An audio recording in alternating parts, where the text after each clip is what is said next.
अगर तू मुझे नवाजे तेरा कर्म है वरना तेरी रहमतों का बदला मेरी बंदगी नहीं। काशी टीवी देखने वाले सारे व्यूअर्स ने मेरे बलबीर कौर रंधावा ਵੱਲੋਂ सत श्री अकाल सलाम नमस्ते एंड जय गुरुदेव।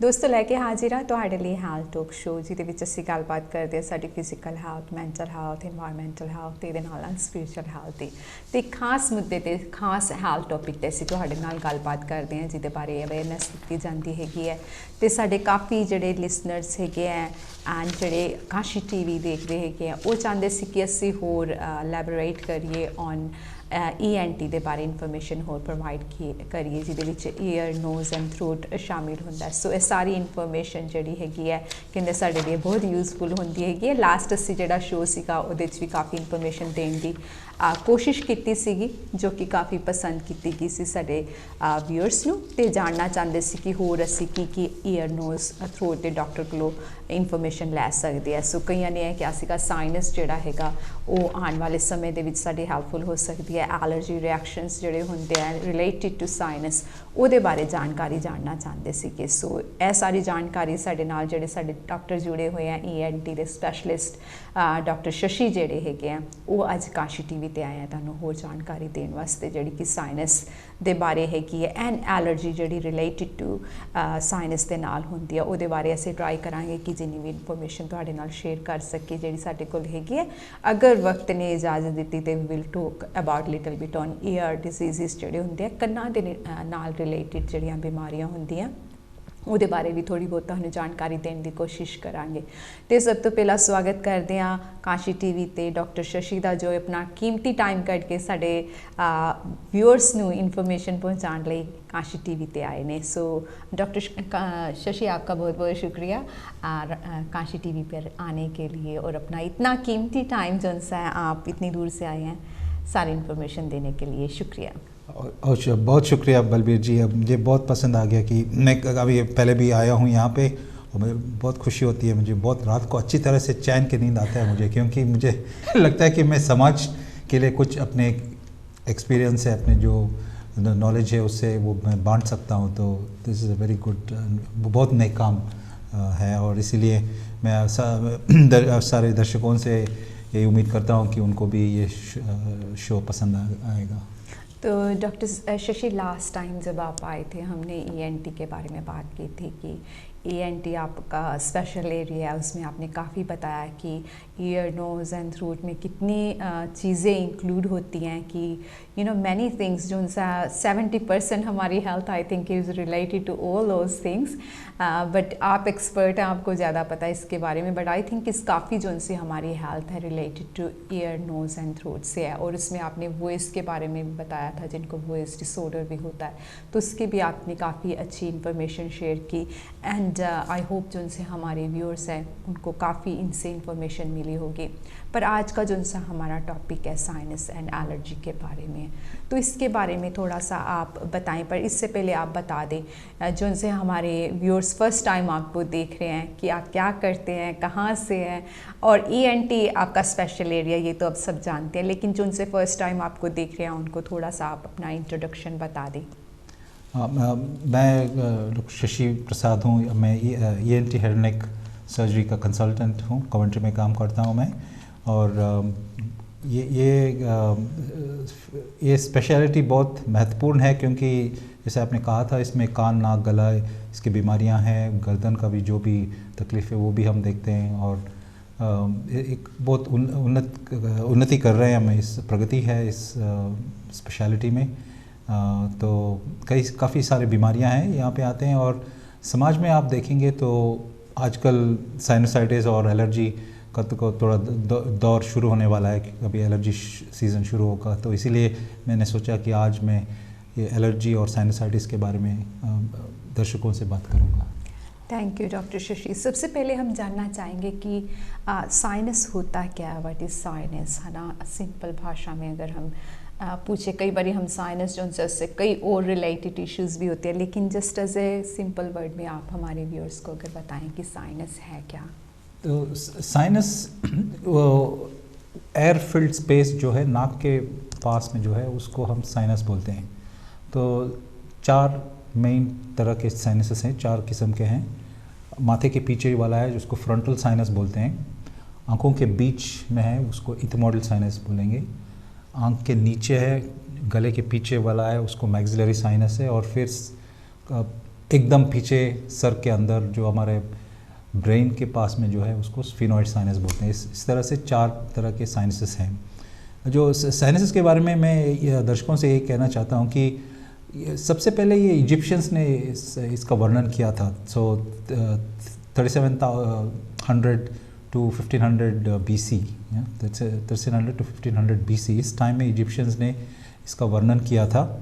और जब वो ममीफिकेशन करते थे, आप सबको पता है कि ममीफिकेशन करते थे कि तो वो अपने ये जो शरीर है ताकि वो कई सालों तक रहे, तो जब ममीफिकेशन करते थे उन्होंने क्या किया, वो इसका उसने वेरी डिस्क्राइब किया है कि वो जो ब्रेन वो नाक के ज़रिए निकाल के फिर उसके बाद ममीफिकेशन करते थे। तो इससे ये कह सकते हैं हम कि इजिप्शियन सबसे पहले साइनस का ऑपरेशन किए थे, सबसे पहले ऑपरेशन उन्होंने किया एक किस्म से। हाँ और साइनस जो है इसको हिपोक्रेटिस जो है वो इसके बारे में भी वर्णन किए हैं। और हिपोक्रेटिस जो है, अभी जब हम मेडिकल स्कूल से ग्रेजुएट करते हैं तो हम हिपोक्रेटिस ओथ हर डॉक्टर लेता है कि हम मरीज़ का सही तरह से ख्याल रखेंगे। तो वो Hippocrates who is the father of medicine, वो साइनस के बारे में लिखा था कि दिस इज़ इम्पॉर्टेंट फॉर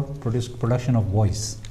तो जैसे मैंने पिछले टॉक शो में कहा था कि हमारे आवाज़ की पेटी से जो आवाज़ निकलती है वो एकदम सा वो एक बेसिक टोन रहता है, लेकिन जब ये आवाज़ नाक और साइनसेस में आता है तो एक रेजोनेंस जैसा बन जाता है। ख़ासकर अगर लोग नाक से बात करते हों या नाक से गाते हों कोई किस्म के सिंगर, तो उसके लिए काफ़ी अहमियत रखती है ये साइनसेस। इसके अलावा क्या होता है कि जो हम सांस लेते हैं, जो बाहर का टेम्परेचर अभी मैं चेक कर लिया 11-12 डिग्री सेल्सियस है, लेकिन जब ये हवा अंदर हमारे फेफड़ों में जाएगा तो सब ठप बंद हो जाएगा। तो इसलिए अंदर एक एयर कंडीशनर जैसा होनी चाहिए। तो जो टेम्परेचर 11 डिग्री से 37 डिग्री सेल्सियस तक ये जो साइनस और नाक के जो लाइनिंग है वो मदद करता है इसमें। इसके अलावा ह्यूमिडिटी भी है, जो बाहर के हवा बहुत खुश्क रहता है तो सिर्फ 30 to 40% ह्यूमिडिटी रहता है, लेकिन जब यह नाक के ज़रिए अंदर जाएगा तो इट शुड बिकम 80 और 90%। तो इसलिए ये साइनसेस काफ़ी काम आता है। इसके अलावा सूंघने में भी साइनस मददगार होता है। एक और साइनसेस का एक फंक्शन ये है कि वो हमारे चेहरे में, सर में काफ़ी सारी हड्डियां हैं, लेकिन ये साइनसेस क्या करते हैं, ये चेहरे का जो वज़न है उसको कम करता है। तो this is also another use of the sinuses. So काफ़ी महत्वपूर्ण है ये साइनसेस, लेकिन कभी कभी अब बंद हो जाता है तो लोगों को इसका बीमारी पड़ जाता है और शायद काफ़ी ख़राब हालत, बहुत ख़राब हो जाता है तब। जी। और जब तक कुछ ऐसा होता नहीं, हमें उस बीमारी के बारे में पता भी नहीं लगता। जैसे हमारे काफ़ी व्यूअर्स है वो जानना चाहते हैं साइनस के बारे में और एलर्जी, क्योंकि वी ऑल सफ़र।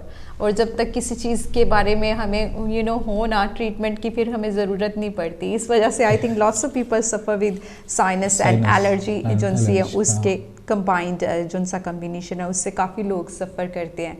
तो इसीलिए आपको बुलाया था कि जो सी जानकारी आप देंगे वो ग्रहण की जाएगी और जो से हमारे लिसनर्स हैं और जो उनसे देखने वाले हैं वो अच्छी एक इन्फॉर्मेशन अपने लिए ले सकते हैं और अपने डेली यूज़ में भी यूज़ कर सकते हैं, क्योंकि कई ट्रीटमेंट्स जो उनसे जो आप बताएंगे वो हम डेली यूज़ करें तो वो साइनस से थोड़ा बचाव कर सकते हैं।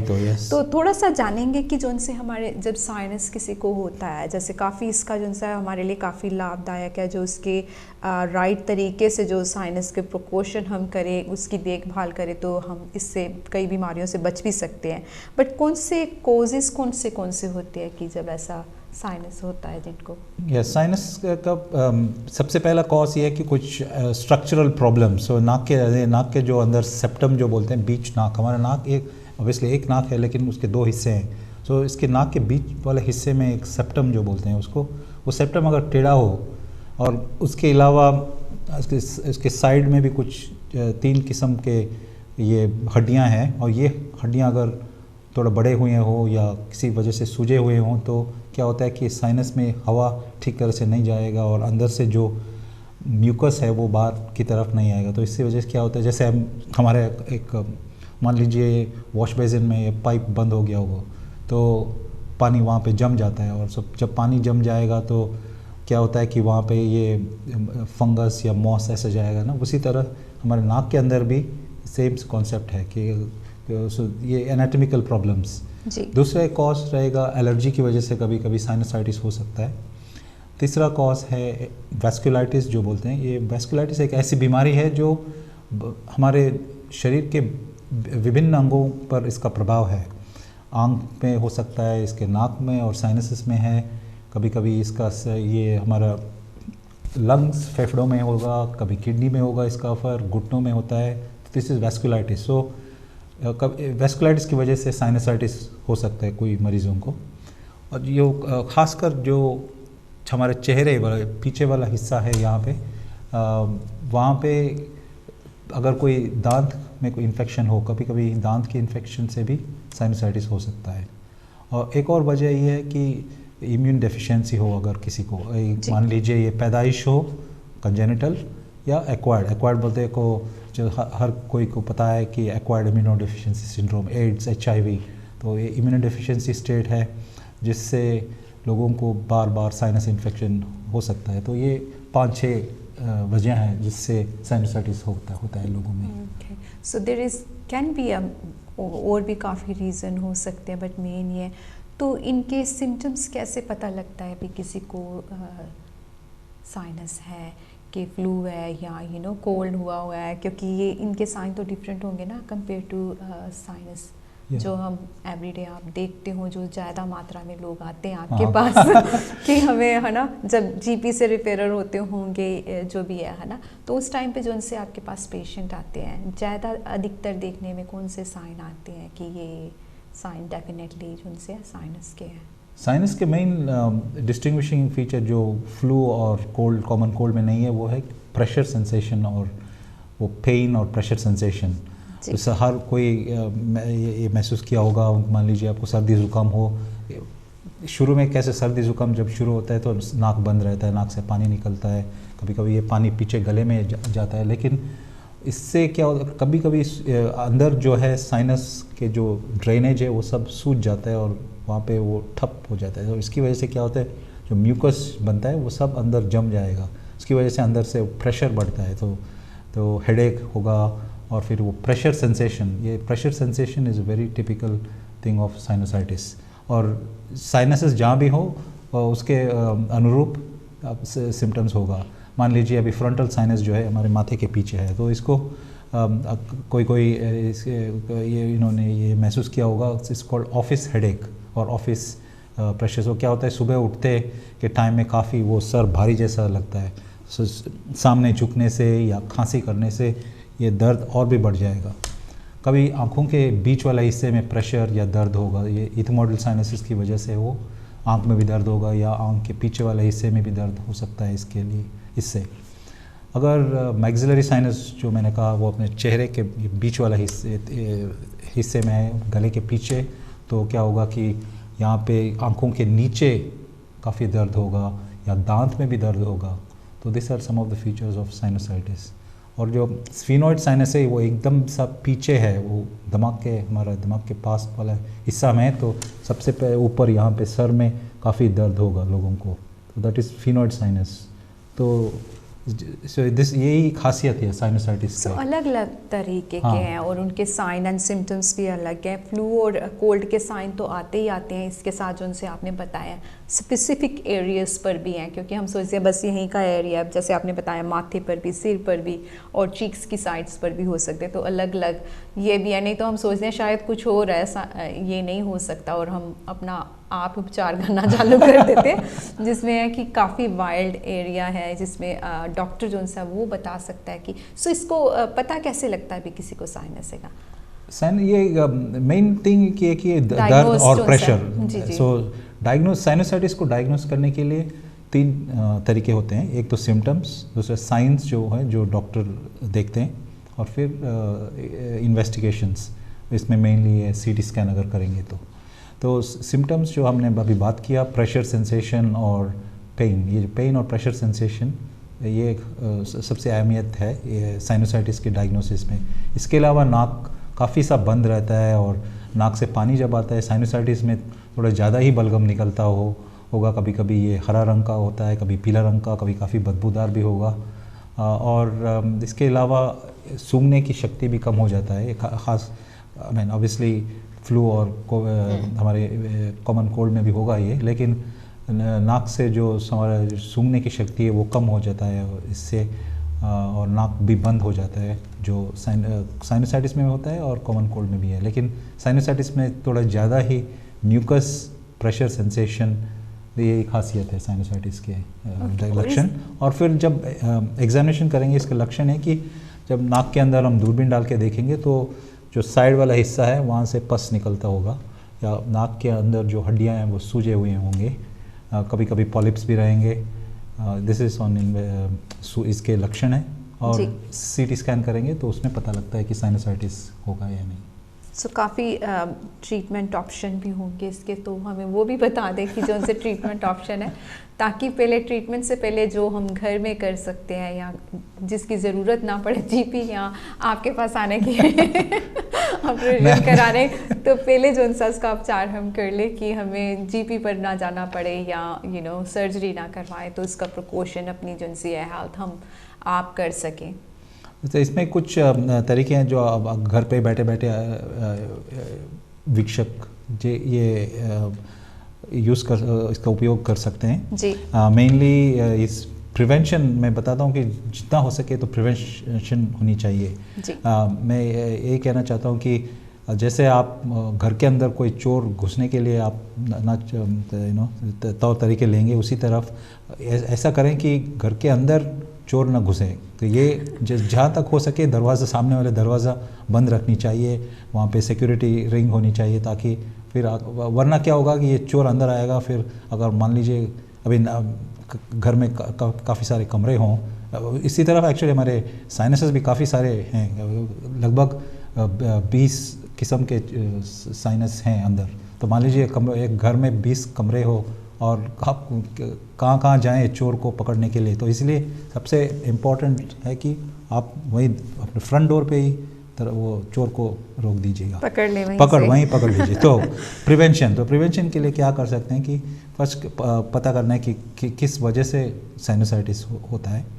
दूसरी बात, एक सॉल्यूशन है जो मेनली नमक का पानी है, लेकिन उसमें आप घर बैठे बैठे बना सकते हैं। आप उबला हुआ पानी को थोड़ा ठंडा करके ल्यूकवार्म वाटर में उसमें 1/4 टीस्पून ऑफ ये नमक, उसके बाद 1/4 टीस्पून ऑफ शुगर, और फिर 1/4 to 1/2 teaspoon full of baking soda, sodium bicarbonate डाल के उसको अच्छी तरह से मिक्स कर लें। और फिर ये सॉल्यूशन जो घर में बैठे आप हर दिन 2 बार कम से कम 5 या 10 मिनट के लिए, जैसे हम दांत साफ़ करते हैं उसी तरफ 2 बार नाक में ये सॉल्यूशन डाल के सब इसको साफ़ कर सकते हैं। इससे क्या होगा कि जो अंदर जो मैल है, अंदर जो बैक्टीरिया और माइक्रो ऑर्गेनिजम्स जो हैं वो वहीं रहेंगे और बाहर आ जाएंगे और साइनसेस के अंदर घुस नहीं पाएंगे। तो दिस इज़ क्वाइट इम्पोर्टेंट।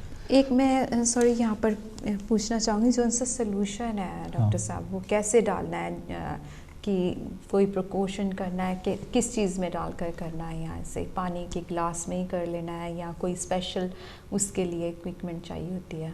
इसके लिए एक्चुअली 3 किस्म के तरीके हैं। एक तो आप ये सॉल्यूशन अपने हाथ में डालिए और इस तरह से इसको सूंघ सकते हैं आप। तीनों चीज़ें जो सी है मिक्स करके फिर थोड़ा वो अपने हाथ में ऐसे उसको डाल के फिर नाक बंद करके ऐसे सूंघना है, वॉश बेसिन के ऊपर देख के। फिर क्या होगा, ये पानी अंदर जाएगा और दूसरी तरफ नाक से बाहर आ जाएगा। तो दिस इज़ वन टेक्निक, लेकिन this is not very effective. एक और टेक्निक है, जो सिरिंज है वो 5 और 10 ml सिरिंज जो किसी फार्मेसी में मिलेगा, उससे कर सकते हैं।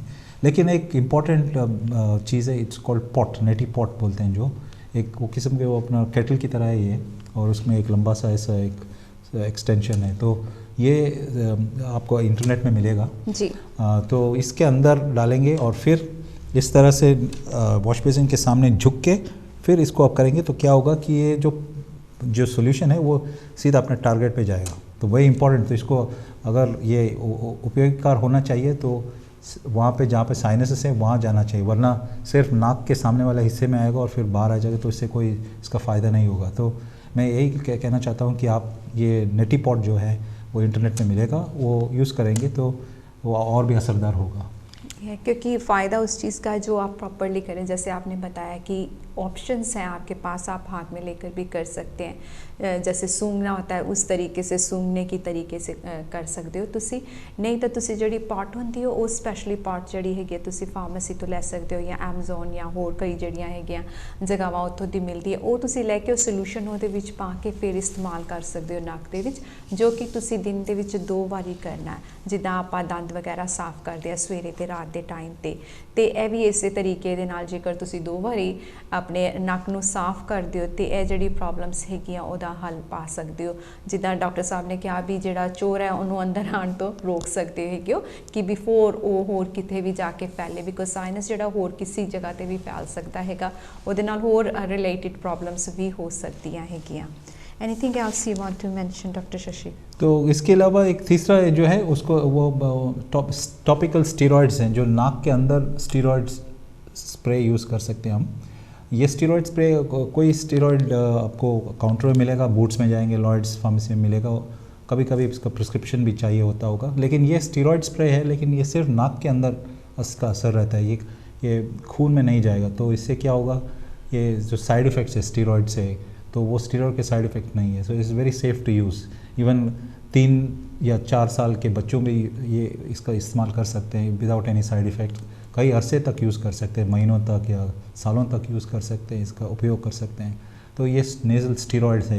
जब आप मान लीजिए स्पेशलिस्ट के लिए इंतज़ार करते हो, आजकल वेट इतना ज़्यादा है NHS में, तो तब तक आप अपने हाथ में ये है कि आपका जो साइनस का प्रॉब्लम है ये आप अपने खुद पे अपने एक्चुअली लिटरली अगर आप हाथ में आप ये इरिगेशन करेंगे तो your health is actually in your hands, literally it is in your hands. एकदम सही बात तो एक तरफ से हाँ, तो जब तक आप ये स्पेशलिस्ट का इंतज़ार करेंगे तो ये यूज़ करते रहिए घर पे, ये नेज़ल फ्लशिंग, फिर ये जो मैंने कहा वो स्टेरॉइड स्प्रे आप घर पे बैठे बैठे कर सकते हैं। एक और है भाप गर्म पानी का, उबला हुआ पानी का वो जो भाप जो है वो स्टीम इनहेलेशन बोलते हैं, उसमें कुछ डालने की ज़रूरत नहीं है, steam, this is also quite important.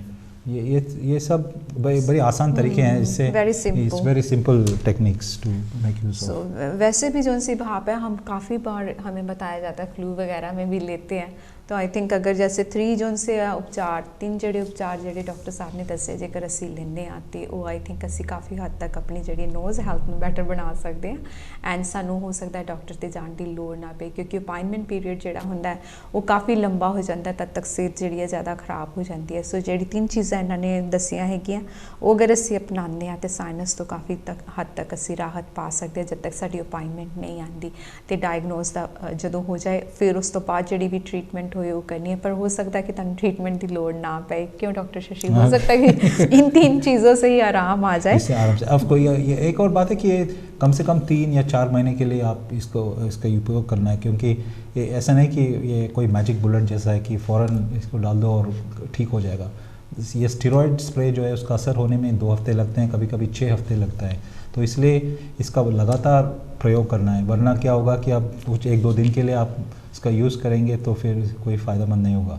और इसमें मैं फिर से एक कहना चाहता हूँ कि टेक्निक इज़ इम्पॉर्टेंट। टेक्निक जो है तो ऐसा करना है, इसका स्प्रे डालने से पहले क्या करना है, नाक साफ़ कर लीजिए, फिर वो जो बॉटल है उसके अंदर जो दवाई है उसको अच्छी तरह से हिलाइए, शेक वेल बिफोर यूज़ जो बोलते हैं, फिर सामने झुक के फिर क्या करना है, उसको स्प्रे जो है उसको अंदर डालना है नाक के अंदर, दूसरी तरफ अपने उंगली से नाक बंद कर ले ताकि सिर्फ एक तरफ से वो स्प्रे जाए, दाएं तरफ जाना हो तो दाएं, बाएं तरफ हो तो बाएं तरफ। और it's also better to use it the opposite hand. मैं ऐसा बोलता हूँ एक्स फैक्टर जैसा है ऐसा, तो एक्स फैक्टर टेक्निक, तो आपको दाएं तरफ जाना हो तो इस बाएं हाथ से करना है और वैसे वर्सा। तो इससे क्या होगा, वो जहाँ पे साइनसेस हैं वहाँ पे जाएगा और दवाई और बेहतर असरदार होगा। That is also important. The technique is important. Yeah, that's very true. And patience and technique. क्योंकि कई बार होता है डॉक्टर शशि जो उनसे हम कोई भी चीज़ इस्तेमाल करते हैं, स्पेशली हम बीइंग एशियन है ना, कि हम चाहते हैं अभी अभी उसका असर अभी हो जाए। जैसे आपने बताया थोड़ा अरसा लगता है, तो धीरज रखनी पड़ेगी कि ये नहीं कि आज आपने दवाई डाली है तो कल उसका असर हो सकता है। एस जो सा स्प्रे है, स्टेरॉइड जो सा स्प्रे है, उसमें 2-3 वीक्स लग जाते हैं और उसके बाद भी हो सकता है कि टाइम लगे, बट कीप ऑन डूइंग जब तक आपकी डॉक्टर की अपॉइंटमेंट नहीं आती। एंड हो सकता है अपॉइंटमेंट की ज़रूरत भी ना पड़े।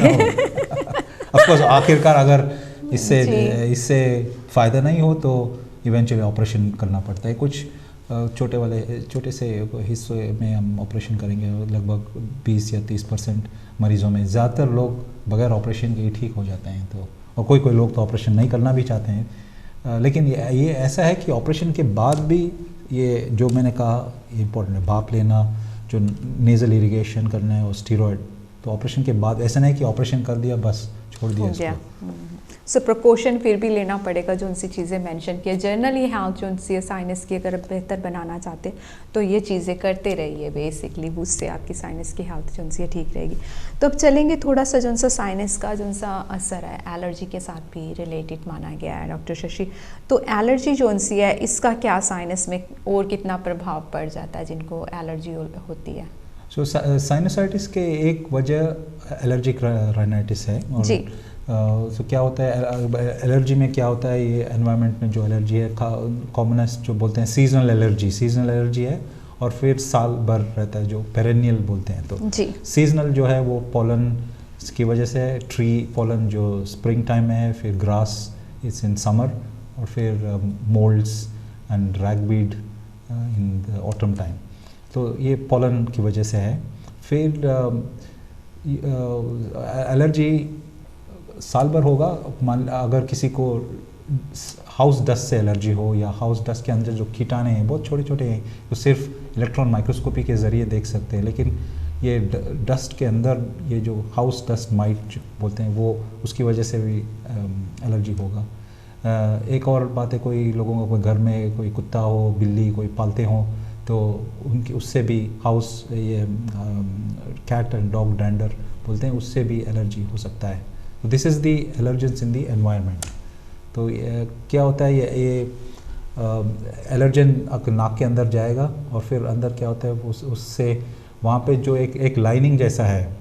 मैं फिर वही कहना चाहता हूँ, जैसे मैंने कहा कि हमारे घर के सामने वाले जो दरवाज़ा है उसको बंद करके रखिए, लेकिन एक बार अंदर वो जो म्यूकोसा लाइनिंग है वो अगर किसी भी वजह से उसमें कुछ डैमेज हो तो क्या होगा, ये एलर्जन अंदर भीतरी तह पे जाएगा। तो उससे फिर क्या होगा, वहाँ पे काफ़ी सारे सेल्स हैं, और उसकी वजह से क्या होगा, ये जो एलर्जी में आप महसूस करते हैं, ये नाक बंद रहना या नाक से पानी आना, छींके आना, ये सब शुरू होगा।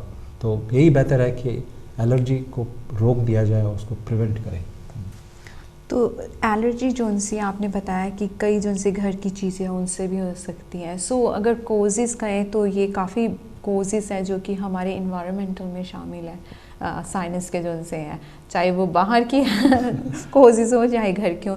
तो एक क्लीनिंग जोन से हाइजीन क्लीनिंग भी घर में ज़रूरी है ताकि उन साइंस से बचा जा सके। अगर उनको, जैसे हमारे व्यूअर्स को अगर पता है कि उनको इन चीज़ों से जब वो कपड़े साफ़ ना हो घर में, तकिया वगैरह कह लें या रज़ाई जोन सी है उसको रेगुलर वॉश करना है और कैसे ड्राई करना है, ये भी टेक्निक्स होती हैं जो कि प्रिवेंशन हो सकती हैं हमारे साइनस में, है ना जी। अगर किसी को house dust might say allergy हो तो यही बेहतर है, रेगुलरली तकिया और जो रज़ाई ये सब कुछ चेंज करने, कर्टन्स को चेंज करने, और फिर घर में जो धूल है उसको हम साफ़ करें, कारपेट को साफ़ करना है रेगुलरली। इस सब से वो जो पोलन और एलर्जन है वो कम हो जाएगा। तो दैट इज़ क्वाइट इम्पॉर्टेंट। और फिर घर में एक और कर सकते हैं, ये एयर प्यूरीफायर भी होता है, कभी कभी मिलेगा आपको, इंटरनेट में मिलेगा एयर प्यूरीफायर, तो वो होम एयर प्यूरीफायर यूज़ कर सकते हैं इसका इस्तेमाल। जैसे गाड़ियों में पोलन फ़िल्टर है तो उसी तरह घर में भी एक एयर प्यूरीफायर लगा सकते हैं। और मान लीजिए ऑफिस में काम करते हो तो वहाँ पे वेंटिलेशन और ये एयर प्यूरीफायर भी लगा सकते हैं। इसकी अहमियत हमने कोविड-19 पैंडमिक के टाइम में हमको पता लग गया है वेंटिलेशन कितना ज़रूरी है। तो इन सब चीज़ों से हमारा जो सिम्टम्स है कम हो सकता है। ओके। एंड सेम विद जो उनसे बच्चे होते हैं उनको भी एलर्जी हो जाती है, एंड जिनसे आँखों में पानी आना या कई चीज़ें होती हैं, जैसे हमने लास्ट टाइम भी बात की थी कि कई परफ्यूम भी हो सकते हैं, कुछ ऐसे चीज़ें जो आई थिंक पेरेंट्स को अगर पता लगता है कि हमारे बच्चे को इससे एलर्जी है और उसका साइनस ख़राब हो रहा है, तो वो चीज़ें अवॉइड कर सकते हैं, या डेली रूटीन में वो लिख सकते हैं कि ये चीज़ें हैं, इनसे कुछ ना कुछ होता है बच्चे को या बुजुर्ग है जो भी है, तो वो अवॉइड किए जा सकते हैं कि नहीं। वो अपनी लिख कर भी देख सकते हैं भी आज इससे हुआ है, क्या डेफिनेटली इससे ही एलर्जी है हमें या कुछ ऐसा भी है। अगर रेगुलर इस चीज़ से हो तो फिर ऐसे परहेज कर सकते हैं। हाँ, ये भी परहेज कर सकते हैं। और आई मीन आजकल तो बच्चों सब ये अपना ऐप यूज़ कर सकते हैं। एक ऐप भी है जिससे पता लगता है कि बच्चों को कि क्या एलर्जी हो। तो कभी इस वाले पीढ़ी में जो बच्चे हैं सब डिजिटल ईरा है, सो कुछ ऐप्स आते हैं अभी गूगल और एप्पल वेबसाइट्स से we can download this apps and make and monitor it. और कुछ आप एलर्जी के बारे में कहना चाहेंगे डॉक्टर शशि? एलर्जी के बारे में कहना चाहता हूँ कि एलर्जी का कभी कभी ये अस्थमा के साथ इसका संबंध रहता है। तो एलर्जी के ऐसा है कि अस्थमा में 1/3 लोग उनको एलर्जिक राइनाइटिस है। तो इसलिए it's important to control allergic rhinitis. अगर एलर्जिक राइनाइटिस का सही तरह से इलाज ना हो तो क्या होगा, अस्थमा अटैक्स भी ज़्यादा होंगे और कभी कभी अस्पताल में भर्ती होना पड़ता है। और ऐसा माना जाता है कि आजकल के ज़माने में बिकॉज एलर्जी बढ़ गया है तो अस्थमा के जो हॉस्पिटलाइजेशन है वो 17% बढ़ गए हैं आजकल। तो it is important for that. और अगर किसी को एलर्जी का प्रॉब्लम हो तो उनका जो COPD है, ब्रोंकिएक्टेसिस का जैसा कोई प्रॉब्लम हो या ब्रोंकियल आस्थमा जो है ये भी और बिगड़ सकता है। इसलिए ये इम्पॉर्टेंट कि एलर्जी को ठीक तरह से अगर इसका इलाज हो तो आस्थमा का भी इलाज हो सकता है। सो ऑल कंबाइन, बहन भाई हैं, सारे प्यार से रहेंगे तो ठीक रहेगा। अब तो हमने बात की थी साइनस एंड एलर्जी की, थोड़ी सी बात कर लेते हैं ईयर कंडीशंस जो उनसे होती हैं। आप स्पेशलाइज्ड इस एरिया में है, काफ़ी बड़ा ये भी कानों का भी हम सिर्फ कहते हैं कान है, पर इसमें कितनी लेयर्स हैं, क्या क्या इसके बीच में, सो मैनी थिंग्स है ना। तो उसके बारे में मैं जानना चाहूँगी कि जो सी एयर कंडीशन जो उनसे आप ट्रीट करते हैं, कैसे कैसे पेशेंट आपके पास आते हैं, कौन सी ईयर की कंडीशन लेकर आते हैं कि जैसे गाड़ी के जिनसे हम जाते हैं ना गैरेज, ये है हमारी गाड़ी को, कान के जिनसे हैं तो कान के ऐसा है कान कि के डॉक्टर कान के डॉक्टर। तो आप मान लीजिए इसको, आप एक घर को ऐसे उल्टा रखे हैं, ठीक है, उसमें बेसमेंट है, फिर ग्राउंड फ्लोर है, फिर एटिक। तो इसको इसी तरफ बाहर वाला कान का हिस्सा है जो आउटर ईयर, मिडिल वाला है मिडिल जो आपका मेन ग्राउंड फ्लोर जैसे इसको मिडिल ईयर, और फिर एटिक, उसको एटिक ही बोलते हैं, जैसे एटिक हमारे घर में एटिक रहता है तो वो inner ear. So that inner ear की बीमारी हो सकती है। सो कान के 3 हिस्से हैं। सो बाहर वाला कान, बीच वाला कान और अंदर वाला कान है। सो बाहर वाले कान के हम ज़्यादातर मैं अपने प्रैक्टिस में देखता हूँ मरीज़ को क्या होता है, ये इन्फेक्शन बाहर कान के बाहर वाला हिस्सा में इन्फेक्शन होता है जी। और क्या होता है, लोग कान खुजलने लगता है तो क्या होता है, वो लोग कुछ ना कुछ पेन या और कुछ चीज़ें डालते हैं अंदर और खुजली करना शुरू करते हैं। कोई लोग ये जो मैल जो है ना, वैक्स जो बोलते हैं उसको, एक्चुअली इसका गलत नाम है, वो मैल नहीं है, वैक्स इज़ एक्चुअली गुड। तो ऐसे करते हैं, नहाने के बाद लोग कुछ ना कुछ डाल के जैसे वो अपने शरीर को साफ़ करते हैं उसी तरफ समझने लगते हैं कि हर बार हम नहाएंगे तो उसके बाद हमको कान के अंदर भी साफ़ करना है। लेकिन क्या होगा, जो इसके बीच क्या आता है कि अंदर जो यहाँ की चमड़ी जो है वो उसमें कट हो जाता है और फिर कान के बाहर वाला हिस्सा में इन्फेक्शन हो सकता है। ये काफ़ी दर्दनाक है। कोई ये जो महिला मरीज़ हैं वो बोलते हैं कि ये जैसे वो अपने बच्चे पैदा करते हैं ना, उस तरफ जो इट्स लाइक दैट, लाइक कान का दर्द ऐसे लेबर पेन, कान का दर्द इज़ लाइक लेबर पेन, काफ़ी दर्दनाक है वो। और कोई लोग ऐसे है कि वो अपने को सुसाइडल भी कर सकते हैं क्योंकि काफ़ी दर्द है वो। और बाहर वाले कान के हिस्से जो आप देखते हैं वहाँ पे भी इन्फेक्शन हो सकता है, लाल होगा, सूज जाएगा और वहाँ पे मवाद भी आता है। फिर कान के बीच वाला हिस्सा है वो जो मिडिल ईयर मैंने कहा, तो वहाँ पे सुनाई के वो जो हड्डियाँ हैं, 3 किस्म की हड्डियाँ हैं। ऐसा है कि कान के अंदर हमारे शरीर के सबसे छोटा वाला हड्डी है, it's only about 1.3 millimetres, that's a dimension. So ये हड्डी हमारे बदन में 206 हड्डियाँ हैं, उसमें से सबसे छोटा वाला हड्डी जो है कान के बीच वाला हिस्से में है, जो इससे हम सुनते हैं।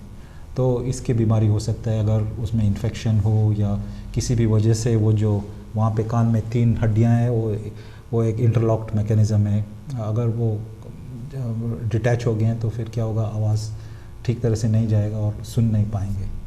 और फिर कान के एक और इन्फेक्शन है कि वो मेनियर्स डिजीज़ जो बोलते हैं, उसमें क्या होता है कि कान में प्रेशर होगा या कान में ये आवाज़ आएगी, गूंजने की आवाज़, या सुनाई देना भी कम होगा।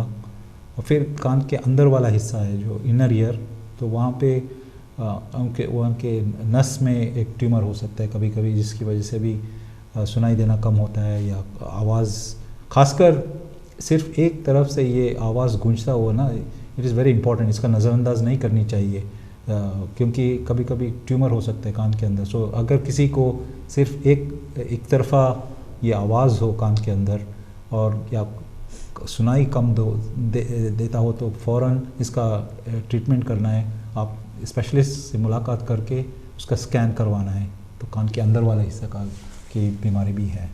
सो काफ़ी बीमारियां जिहड़ी हैगियां डॉक्टर साहब ने दसिया कि खांदियां हैगियां रिलेटेड कि भी काफ़ी बीमारियां जिहड़ियां हैगियां साडे कान च होंदियां, 3 हिस्सियां दे विच इहनूं डिवाइड किया गया है। सो तिन्ने हिस्से जिहड़े हैं बहुत ही इंपोर्टेंट ने, पर मेन गल जिहड़ी हैगी है जो डॉक्टर शशि ने मैंशन की है, जेकर तुहाडे एक साइड ते कान च दर्द होंदा है या एक साइड ते तकलीफ हैगी है तो बहुत ज़रूरी है कि तुसीं ओह दिन जिहड़ी हैगी है ओहदे बारे होर जांच पड़ताल करो, अपने जीपी ने जरूर दसो। सो थोड़ा जिहा होर जाणांगे डॉक्टर शशि कोलों कि जिहड़ा कई बच्चों नूं भी ईयर इन्फेक्शन हो जाता है, ज़्यादातर साडे कोल पेरेंट्स आते कहते भी ईयर इन्फेक्शन साडे बच्चे नूं बहुत हो जाता है। सो अज डॉक्टर शशि कोलों थोड़ा जिहा इहदे बारे पूछते हैं। डॉक्टर शशि, कई जो उनसे होते हैं, हमारे व्यूअर्स कहते हैं कि जो उनसे बच्चे हैं स्पेशली उनको बहुत जल्दी ईयर इन्फेक्शन हो जाता है, उसके क्या कारण होते हैं? बड़े होकर ठीक हो जाते हैं, लेकिन जब छोटे बच्चों को ज़्यादा बार बार ईयर इन्फेक्शन होता है तो उसका क्या कारण होता है और क्यों होता है? ये इन्फेक्शन इसलिए होता है क्योंकि उनका इम्यून सिस्टम बच्चे का उतना अच्छा नहीं है जैसे बड़ों में होता है। तो इसी वजह से क्या होता है, जो पहले 6-7 महीने माँ का दूध है जो उसमें एंटीबॉडीज़ हैं, तो उससे बच्चों को रक्षणा मिलती है। लेकिन उसके बाद क्या होता है, 6 महीने के बाद जब से वो माँ की दूध लेना कम करेंगे या कभी कभी आजकल लोग कोई ब्रेस्ट फीडिंग भी नहीं करते हैं, तो इससे क्या होता है बच्चों को इन्फेक्शन ज़्यादा होने की संभावना है। एक्चुअली माँ का दूध इसलिए ज़रूरी देना है क्योंकि उसमें वो एंटीबॉडीज़ है कान में इन्फेक्शन होने से रोकने के लिए। उसके बाद क्या होता है कि ये इन्फेक्शन का जो है उसके लिए डिफेंस मैकेनिज़्म है, ये डिफेंस मैकेनिज़्म 2 या 3 साल तक ठीक नहीं रहेगा। तो इसलिए क्या होता है कि 6 महीने से 2-3 महीने तक बार बार इन्फेक्शन हो सकता है लोगों को, कभी कभी कुछ बच्चों को और ज़्यादा भी होगा। जैसे आपने कहा कि जैसे बड़े हो जाएंगे तो इन्फेक्शन कम होता है। एक और वजह यह है कि हमारे नाक के पीछे वाले हिस्से से कान तक एक ट्यूब है जो इसको यूस्टेशन ट्यूब बोलते हैं जी। तो ये यूस्टेशन ट्यूब जब एडल्ट्स में ऐसा रहता है कि तो इन्फेक्शन आसानी से नहीं जाएगा, लेकिन बच्चों में ऐसा रहेगा। तो इससे क्या होता है कि आसानी से नाक और साइनस नाक वाले पीछे वाले हिस्से फेरिंग्स जो बोलते हैं उससे आसानी से इन्फेक्शन नाक या पीछे वाले हिस्से से आसानी से ये कान में जाएगा। तो इसीलिए क्या होता है कि बार बार इन्फेक्शन होता है लोगों को, कभी कभी 6-7 सालों के तक। उसके बाद ये फिर से ऐसा टेढ़ा हो जाता है तो इन्फेक्शन होने का चांसेस कम है। सो डॉक्टर साहब, आपने बात की थी जैसे जो ईयर वैक्स होती है एक्चुअली हमारी प्रोटेक्शन होती है, और हम बाहर भी जाते हैं कान में तीले मारने वाले मिले थे और कई चीज़ें हैं कि कान साफ कर लो। क्या वो राइट होता है कि जो सी वैक्स हमें निकालनी चाहिए कि नहीं निकालनी चाहिए? क्या रीज़न होता है? कई बार डॉक्टर से स्पेशलिस्ट के पास भी जाते हैं वैक्स रिमूव कराने के लिए भी, तो वो क्या वैक्स है क्या, ये तो पहले बताएं हमें, क्यों हमारे लिए ज़रूरी है या नहीं ज़रूरी है, ये भी बता दें। Wax is important. तो जी हमारी जो शरीर है ये अब प्रकृति का बहुत ही बड़ी अनोखी चीज़ है ये जी। हमारे शरीर के अंदर जो भी है बड़ी सोच समझ के है, उसको ये वैक्स का भी उसका एक अहम हिस्सा है, महत्वपूर्ण हिस्सा है। ये इज़ ऑल्सो डिफेंस शील्ड।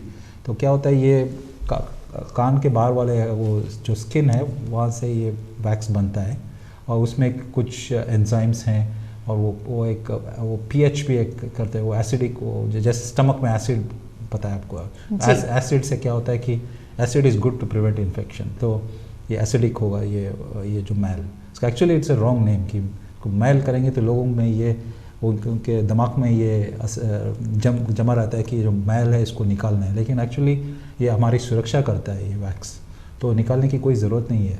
और एक नेचुरल टेक्निक भी है जो अपर आपको मैल या ये जो वैक्स है उसको निकालेंगे तो ये चूइंग गम चबा सकते हैं, तो क्या होगा वो चबाने से अंदर से जो वैक्स है वो आसानी से धीरे धीरे बाहर आएगा, तो नेचुरल मैकेनिज़्म इज़ देयर। तो और थोड़ा बहुत अगर ये वैक्स रहे तो उसकी कोई परवाह नहीं करनी चाहिए, लेकिन क्या करते हैं लोग जो वैक्स है उसको निकालने की कोशिश करते हैं, तो इस कोशिश में क्या होता है वहाँ पे इन्फेक्शन होता है और कभी कभी ऐसा भी है कि उसको अंदर और घुसा देते हैं।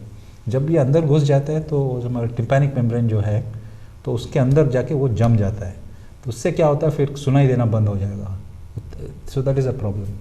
तो उसको ऐसे ही छोड़ दें आप, उसको कोई जैसे नाक मुंह के अंदर, मुंह तो हम साफ़ करते हैं दांत मंजन के टाइम, लेकिन ऐसा नहीं कि हम वहाँ जाके वो टंग स्क्रैपर से वो टॉन्सिल का एरिया निकाल के तो करें।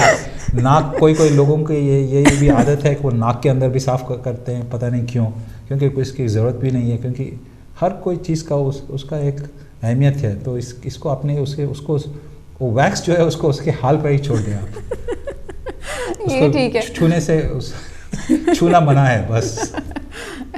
नाक और कान को छूना मना है क्योंकि ਆਟੋਮੈਟਿਕਲੀ ਜਿਹੜੀ ਚੀਜ਼ਾਂ ਨੇ ਨੱਕ ਦੇ ਵਿੱਚ ਜਾਂ ਕੰਨ ਦੇ ਵਿੱਚ ਆਪਣੇ ਆਪ ਪਰਮਾਤਮਾ ਨੇ ਇਸ ਤਰੀਕੇ ਦੇ ਨਾਲ ਸਾਡੀ ਬੋਡੀ ਬਣਾਈ ਹੈ ਕਿ ਉਹ ਆਪਣੇ ਆਪ ਜਿਹੜੀ ਵੈਕਸ ਦੀ ਜ਼ਰੂਰਤ ਹੈ ਬਾਹਰ ਆਉਣ ਦੀ ਉਹ ਆ ਜਾਂਦੀ ਹੈਗੀ ਹੈ। ਤੇ ਨੱਕ ਦਾ ਵੀ ਟਰਾਈ ਕਰੋ ਕਿ ਨੱਕ ਜਿਹੜਾ ਹੈਗਾ ਆਪਣੇ ਆਪ ਸਾਫ਼ ਹੋ ਜਾਂਦਾ, ਉਹਨੂੰ ਸਾਫ਼ ਕਰਨ ਦੀ ਕੋਸ਼ਿਸ਼ ਨਾ ਕਰੋ। ਇਸ ਤੋਂ ਇਲਾਵਾ ਮੇਨ ਹੈਗੀ ਹੈ ਗੱਲ ਜਿਹੜੀ ਕਿ ਵੈਕਸ, ਕਈ ਲੋਕ ਕਹਿੰਦੇ ਵੀ ਸਾਡੇ ਕੰਨ 'ਚ ਵੈਕਸ ਬਹੁਤ ਜ਼ਿਆਦਾ ਹੋ ਜਾਂਦਾ ਤੇ ਸਾਨੂੰ ਕੱਢਣਾ ਪੈਂਦਾ। So when somebody has told to wax clean करवाने के लिए जब डॉक्टर के पास जाते हैं, वो कौन सी अवस्था होती है? Why some people have to, क्या उनकी वैक्स अपने आप क्लीन नहीं होती? जैसे आपने बताया कि नेचुरली हमारी जो सी बॉडी है इज़ मेड दैट वे, पर कई लोगों को जाना पड़ता है, वो कौन से लोग होते हैं जिनको वैक्स क्लीन करवानी पड़ती है? वो मान लीजिए किसी एनाटॉमिकल प्रॉब्लम हो तो वो कान के जो ईयर कैनाल जो है वो थोड़ा बहुत टेढ़ा मेढ़ा हो, वैसे भी टेढ़ा है, अगर आपको कान को उसको सीधा करना है तो आपको कान को इस तरफ खींचेंगे तो सीधा हो जाएगा, लेकिन कुछ लोगों में ऐसा है कि उधर कुछ वो टेढ़ा है और बाहर आने की कोई दिक्कत हो वैक्स को जी। कुछ लोगों में ऐसा है कि वो कान के अंदर बाल हैं तो ये बाल भी वो वैक्स को बाहर आने से रोकता है, तो इसकी वजह से भी हो सकता है। और कभी कभी अगर आप कान ज़्यादा साफ़ करेंगे तो वो जैसे डिफेंस मैकेनिज़्म है तो इसीलिए तो और भी वैक्स बन जाता है। चौथी बात है कि कोई लोग वैक्स ज़्यादा बनाते हैं किसी और के मुकाबले में, तो तब भी जमा हो सकता है, लेकिन जब ये वैक्स जो है अंदर जाके बैठ जाता है टिम्पैनिक मेम्ब्रेन तभी इसका साफ़ करना है, वरना इसके करने की कोई ज़रूरत नहीं, क्योंकि कुदरत की ये बड़ी अच्छी बात है कि इवन 50% ब्लॉक हो जाए तो हमको सुनाई देगा। सिर्फ कान के अंदर पानी ना जाने दें, क्योंकि कभी कभी ऐसा महसूस करें कि शावर के बाद अब क्या होता है वो वैक्स जो है वो टेम्पररी सूज जाता है तो उसमें पानी जम जाता है तो सुनाई देना थोड़ा कम होगा, तो सिर्फ कान के अंदर पानी ना घुसने दे बस, और कुछ नहीं करने की ज़रूरत है। सो कोई हेल्थ टिप्स जो प्रिकॉशन हम अपने कानों को बेहतर बनाने के लिए, उनकी हेल्थ बेटर करने के लिए हम क्या कर सकते हैं? जैसे आपने बताया साइनस का, कुछ ऐसा भी तरीका है कि बस छुओ ना। तो ओके, सो कान के बाहर वाला हिस्सा जो है जो इन्फेक्शन, तो उसके लिए छुओ ना। ज़्यादातर लोग कहते हैं कि वो कुछ नहीं करेंगे, लेकिन वो उनकी आदत है, तो ओटाइटिस है वो इन्फेक्शन जो है, इन्फेक्शन अगर आप रोकना चाहेंगे तो कान के अंदर कुछ भी ना डालें बस। और फिर एक और बात है ये लाउड साउंड्स जो आपसे है, so prevention is also if you avoid exposure to loud sound जो क्लब्स में हो या कोई जॉब्स में ऐसा है कि ऑक्यूपेशन आप देखे होंगे एयर ट्रैफिक कंट्रोलर ये मफलर डालते हैं, या कुछ इंडस्ट्रीज़ में मशीनरी की नॉइज़ है तो वो हियरिंग डिफेंडर्स पहननी चाहिए। और क्लब्स और पब्स में जब जाएंगे तो वहाँ पे आवाज़ थोड़ा कम करें या एक्सपोजर थोड़ा कम ही रखें। और कभी ऐसा होता है कि बहुत लाउड नॉइस की वजह से क्या होगा, सुनाई देना एकदम से बंद हो जाता है। तो this is another way to prevent exposure to very loud music, so that is also another एक प्रिवेंशन। फिर बच्चों में जो इन्फेक्शन है उसको रोकने के लिए उनका सही वक्त पे टीके लगाना चाहिए उनको। फिर माँ का दूध पिलाना है तो it will protect in the first few months of life, तो दैट विल प्रिवेंट। और फिर ये एक ग्लू ईयर जैसा सुना होगा आप, कान के अंदर जी। जो ये पानी जम जाता है। तो अगर इसकी एक वजह है साइनस का कोई प्रॉब्लम हो तो कान में इन्फेक्शन हो सकता है। तो इसीलिए क्या है कि ये ज़रूरी है कि नाक और साइनस के जो इन्फेक्शन है उसका सही तरह से इलाज करें, क्योंकि इन्फेक्शन नाक से कान के अंदर ना जाए। This is another way to prevent. So सब चीज़ की देखभाल करनी ज़रूरी है एंड प्रिवेंशन, जैसे चोर को आने से पहले घर में पहले उसको बाहर से भगाना। तो जिसके लिए डॉक्टर शशि ने हमें काफ़ी सारी टिप्स दी हैं जो हम घर में अपना सकते हैं अपने ईयर्स को बेटर बनाने के लिए, और साइनस हमें ना हो, इसकी तकलीफ़ हमें ना झेलनी पड़े, इसके लिए काफ़ी सारे हमें आज टिप्स मिले हैं जो कि हम अपना सकते हैं और इनसे हम राहत पा सकते हैं। तो मेनली ये है कि जो उनसे हमारी हेल्थ है वो हमारे हाथों में है कि नहीं डॉक्टर शशि, जैसे आपने बताया। So all we need to be more aware of कि जो उनसे हमारी ईयर नोज़ एंड थ्रोट की चीज़ें हैं, उन पर जब भी हमें कुछ लगे कि कुछ होने वाला है तो straight away have appointment with doctor and find out कि क्यों हो रहा है। नहीं तो आजकल गूगल पे आप सर्च करें तो मिल सकता है। अगर आपके फैमिली मेम्बर्स हैं जिनको इंग्लिश नहीं आती तो आप उनके लिए कर सकते हैं। Any last message for our listeners doctor Shashi? Last message इस मैं यही एंड में कहना चाहता हूँ कि your health is in your hands, so it is literally in your hands to prevent infection. तो prevention is better than cure. ये पहले भी लोग कहे थे, आज भी ये सही है। So prevention is better. And आजकल ये वेटिंग टाइम्स है NHS में, तो इसलिए जैसे मैंने साइनस के लिए कहा था, ये नाक साफ़ करने के लिए दिन में 2 बार, फिर रेगुलर स्टीरॉयड यूज़ करना है, सही तरीके से यूज़ करना है। तो इससे क्या होगा कि साइनस इन्फेक्शन बढ़ ना जाए और उसके कॉम्प्लिकेशंस ना हो। तो ये ज़रूरी है कि आप सही तरह से इसका इलाज और इसका यूज़ करें। तो यही कहना चाहता हूँ कि prevention is better than cure, your health is in your hands. Thank you so much doctor Shashi. ये नाली साडा आज दा हेल्थ टॉक शो इत्थे समाप्त हुंदा है। मिलांगे नेक्स्ट वीक किसी और गेस्ट दे नाल। तद तक के लिए मैनूं दो इजाज़त। जय गुरुदेव।